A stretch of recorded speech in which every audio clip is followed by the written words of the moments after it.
Bonjour et bienvenue sur votre chaîne Le Couple Investi. Dans cette vidéo, on va parler d'investissement en bourse. On va partager avec vous notre portefeuille PEA qu'on a ouvert en mars 2020.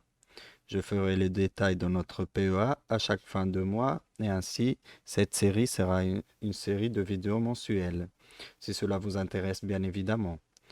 Nous vous en serons reconnaissants si vous likez cette vidéo et vous abonnez à notre chaîne pour nous soutenir. On va commencer sans tarder avec notre disclaimer avant de passer à la suite. Nous sommes un couple d'investisseurs particuliers et non des professionnels. Les informations figurant sur notre chaîne sont fournies à titre informatif uniquement et ne devraient en aucun cas être considérées comme une sollicitation ou une offre, ni comme un conseil ou une recommandation visant à acheter, vendre ou à opérer une transaction quelle qu'elle soit. Les investisseurs potentiels devraient noter que les investissements peuvent comporter des risques importants et que leur valeur peut fluctuer à la baisse aussi bien qu'à la hausse. Tout d'abord, on va vous expliquer pourquoi on a choisi le PEA pour investir en bourse. Le plan épargne en actions est une enveloppe qui va vous permettre d'acquérir un portefeuille d'actions d'entreprises européennes tout en bénéficiant sous condition d'une exonération d'impôts. Et on reviendra sur ces conditions par la suite. Le plafond de versement est de 150 000 euros. Le PEA vous permet également d'acquérir des actions non européennes et cela à travers des instruments financiers tels que les ETF. J'en possède actuellement dans notre portefeuille et je reviendrai par la suite en plus de détails. Les conditions d'ouverture, vous devez être domicilié fiscalement en France, vous devez être majeur et vous devez ne détenir qu'un seul PEA par personne. Donc si vous êtes un couple, c'est 2 PEA. La date d'ouverture correspond à la date du premier versement. Cela est très important parce que c'est à partir de cette date du premier versement que vous avez commencé à acter l'ouverture de votre PEA et donc déclencher la fiscalité avantageuse après 5 ans. Et justement, en parlant de fiscalité, avant les 5 ans, si vous effectuez un retrait, votre PEA de souvenir sera clôturé, mais je vois que ça n'apparaît pas sur le site du service public, donc peut-être que ça a changé, à vérifier. Et le gain réalisé net sera imposé au taux de 12,8%. Après 5 ans, les revenus et les plus-values ne sont pas imposables. Vous pourrez faire un retrait total ou partiel de votre PEA sans que celui-ci soit clôturé, donc ici c'est précisé, et le retrait peut aussi se faire sous forme de rente viagère, ce qui nous intéresse nous par la suite. Le revenu du PEA dans les deux cas sont soumis au 17,20% des prélèvements sociaux CSG et CRDS. J'ai fait par la suite une comparaison entre le PEA et le compte-titre pour vous montrer justement cet avantage fiscal que concède le PEA par rapport à ce dernier. Sur une durée d'épargne de 30 ans, qui va nous permettre sur le PEA de profiter de cette fiscalité avantageuse, à un montant initial de 0 euros, un rendement de 7% et une contribution mensuelle de 300 euros dans les deux cas. Le taux d'imposition sera sur le PEA de 0 euros. Et donc, on arrive à cumuler sur le PEA 105 300 euros. Notre total d'impôt, ce sera 0% pendant 0 euros pendant la phase d'accumulation. Et notre montant total sera de 340 394,88 centimes. Pour le compte-titre, sur une durée épargne pareille de 30 ans, un montant initial de 0 euros, un rendement de 7% et une contribution mensuelle de 300 euros. Par contre, un taux d'imposition sur la phase d'accumulation de 18,2%. L'investissement sera pareil de 105 300 euros. Le total d'impôt qu'on va payer sera de 26 730 euros 79 centimes et le montant total qu'on va gagner, qu'on va générer sera de 290 103 euros 53 centimes.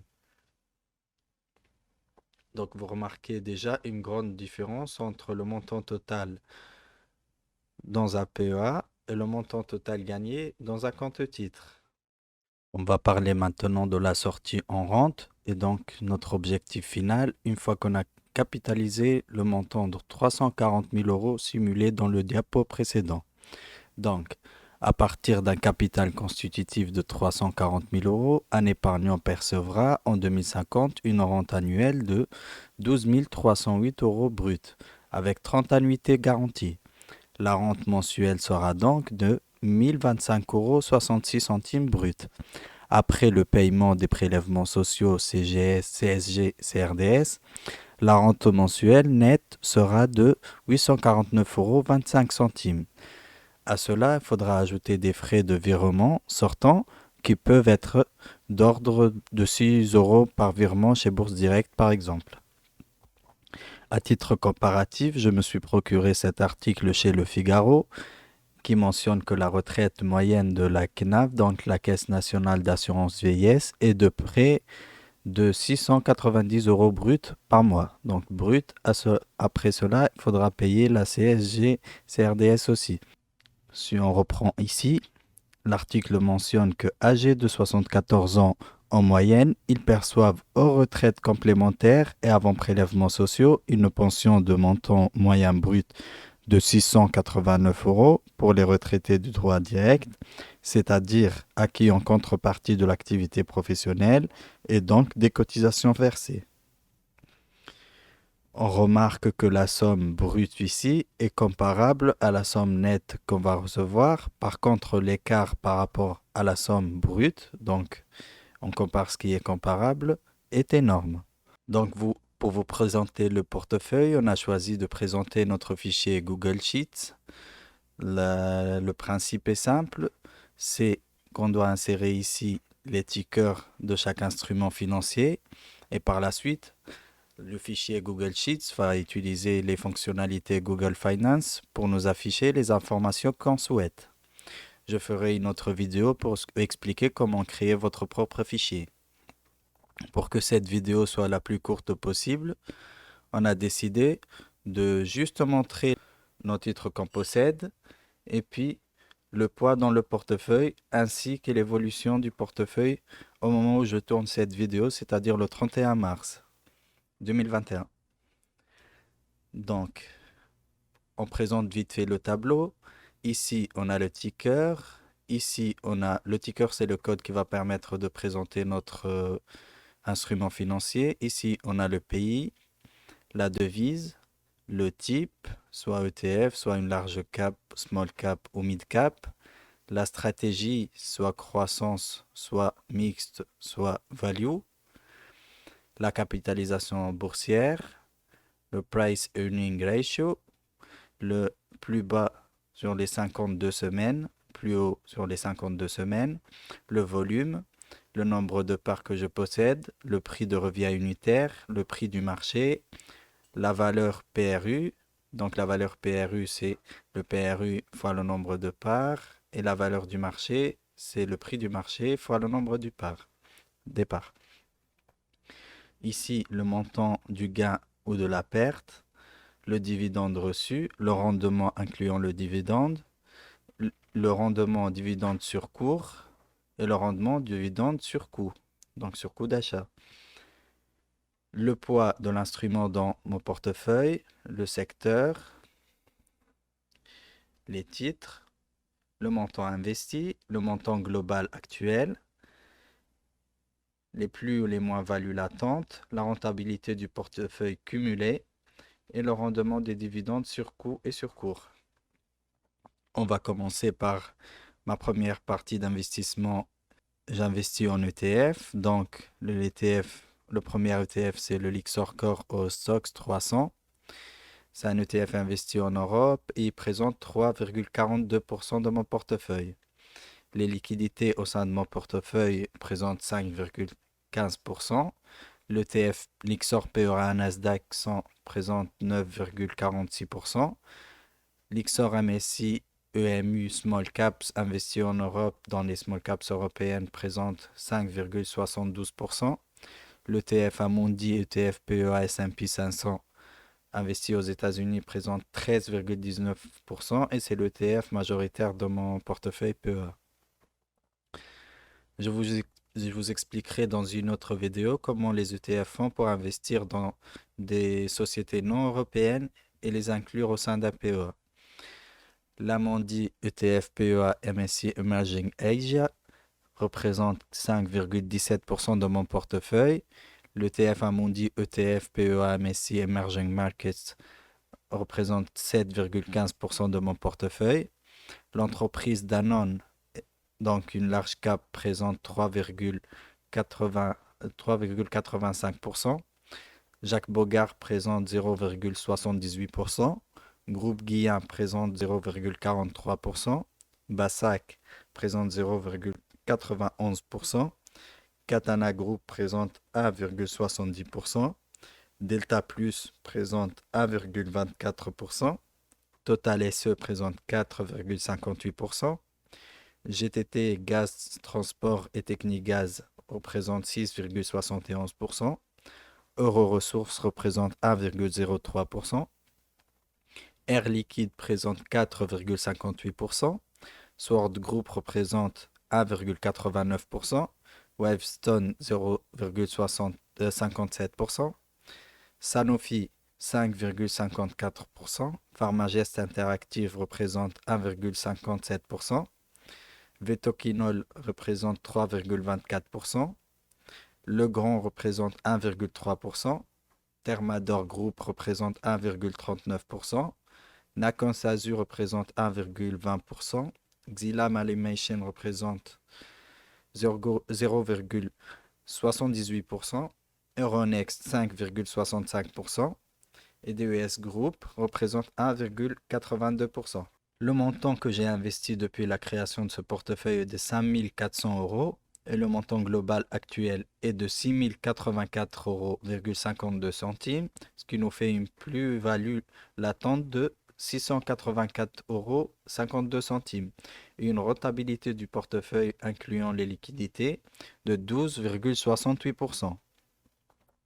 Si vous souhaitez vous arrêter pour avoir plus de détails par rapport à mon portefeuille, vous pouvez mettre la vidéo en pause. Vous pouvez regarder ce qui vous intéresse et donc regarder mon prix de revient unitaire ou la plus-value ou la moins-value que j'ai concédé par rapport au titre financier. Ainsi regarder le secteur, par exemple comme ici. Je ferai donc une vidéo par mois pour expliquer l'évolution de mon portefeuille. Et donc si vous voulez être au courant de ce qui se passe par rapport à ce portefeuille, je vous suggère de vous abonner, ce qui va nous encourager et nous aider à avancer dans cette aventure. Je vous propose par la suite une série de graphiques qui vont illustrer mon portefeuille. La répartition et le rendement des titres. Ici, on voit bien par exemple que le rendement, pareil, je vous suggère aussi, si vous souhaitez, arrêter la vidéo, la mettre sur pause pour regarder plus amplement ces graphiques et donc analyser le portefeuille comme vous le souhaitez. Par exemple, on voit ici que le titre Total SE est le titre qui a fait le plus de rendement en termes de pourcentage, suivi du titre Thermador Group et du titre du ES Group, ainsi que l'ETF, les Lixor MSCI Small Caps. Ici, on observe la répartition en euros. On voit donc que l'ETF PEA, Amundi PEA S&P 500 est l'ETF majoritaire de mon portefeuille avec un investissement de 802,50 €. Et donc, c'est l'ETF investi sur le marché américain. On observe aussi la répartition de portefeuille par titre, ce qu'on a vu tout à l'heure, sauf que là, c'est un autre type de graphique. Et la répartition sectorielle, on observe que je suis majoritairement investi en ETF à un pourcentage de 44,1%, 5,2% de liquidité, 7,5% d'entreprises en secteur de finance, 2% en communication, 2,7% en industrie, 10,3% en santé, 2,5% en technologie, 5,6% de matériaux de base, 11,3% d'entreprises de l'énergie, 4,3% des entreprises de la consommation cyclique et 4,6% des entreprises de la consommation défensive. La répartition géographique, on voit que je suis majoritairement investi en France, 51,6%, 1,9% en Allemagne, 9,6% en Europe, 23,9% aux États-Unis d'Amérique et 13% en emerging market, donc les pays émergents.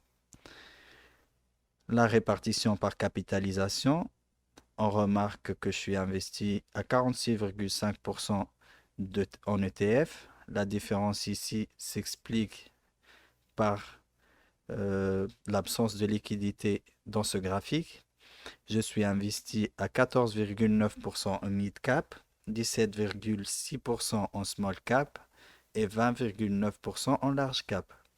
La répartition par stratégie, je suis investi majoritairement sur la stratégie de croissance, donc à hauteur de 57,3%, la stratégie value à la hauteur de 7,9% et la stratégie mixte 34,8%.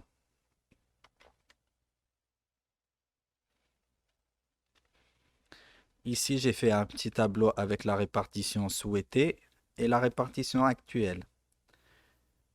Je vois que cela ne correspond pas vraiment parce qu'à chaque fois, j'essaie de saisir les opportunités d'achat et donc, je rentre massivement par rapport à ma capacité d'investissement sur un titre donné et j'essaie de répondérer par la suite.